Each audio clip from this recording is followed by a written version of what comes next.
my client, an OFW for 13 years in Saudi Arabia. Sir Juan, pabalik na siya to Saudi. So, interviewin muna natin ngayon. So, kakatapos lang namin ng transaction and then may itatanong lang tayo sa kanya. So, is the plan that you are getting with Sun Life Maxilin Prime. So, what have you remembered na benefits on that plan? Yes, kumuha po ako ng Sun Maxilin Prime dahil nakikita ko po yung kagandahang advantage na meron po yung Sun Life na offer sa akin.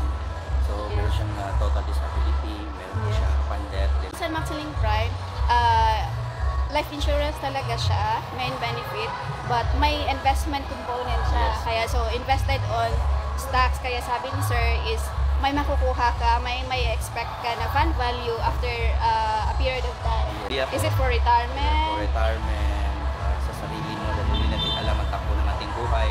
Yes. As OFW, mag-forward naman sa Pinas, at least meron tayong maaasahan. Yes, yes, I agree. Kilala ko lang si Sir Juan sa page ko kasi nag-inquire siya. So, what made you trust me and Sun Life? Bago po ako nag-meet si Mao as advisor or consultant ng Sun Life, yung tinitingnan ko po una is yung company. Marami na po akong pinapasukan ng mga financial literacy. So, nila po yung Sun Life na meron ako.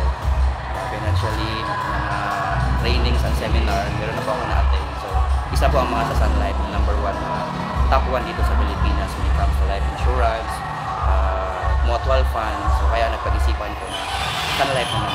Yeah. And then hindi ka ba nag-alanganin kasi na-meet mo ako is sa sa page lang sa Facebook. So, hindi naman po dahil at the same time tatanong din po ako accredited ba yung tao or legit ba or certified or competent pa siya. So, yun naman. Okay naman. Pasado po siya sa consultant. So, yun. Kaya po ako nag-go. Thank you Sir Juan. And last na lang po sir.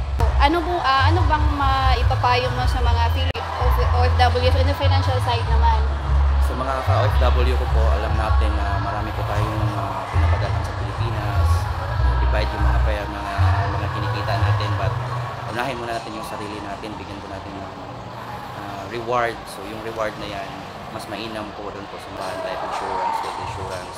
Dahil alam mo sa sinabi ko kanina, in the near future, hindi natin alam kung ano mangyayari sa atin sa pagtatrabaho.